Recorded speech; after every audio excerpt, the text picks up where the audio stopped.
Nilinaw ng Bureau of Fisheries and Aquatic Resources Region 3 ang issue na posibleng kontaminado ng langis ang mga isda at lamang dagat sa riyon. Kasunod ito ng pagkakadiskubre ng langis na nakuha ng Philippine Coast Guard malapit sa construction site ng New Manila International Airport sa Bulacan.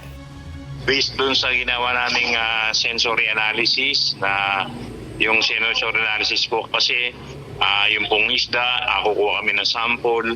Aamuyin po yun ng ating may mga kasama tayong magaling yung naka-assign sa mga pag-amoy ng mga isda, and then pagkayari po nito lulutuin po ay titignaban din po nila. So ibig sabihin, inamoy na nila, kinain pa nila, wala po silang naamoy at nalasa ang langis doon sa ating mga isda.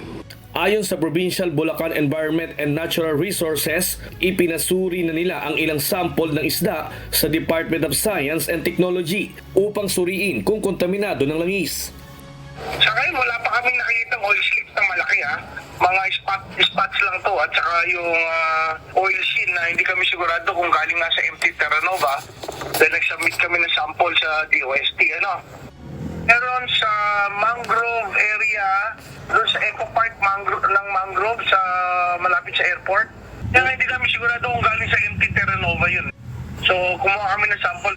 Ito ang Bakawan, malapit sa construction site ng ginagawang New Manila International Airport.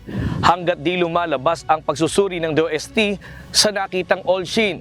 Ayon sa Benro, walang dapat ikapangamba ang publiko.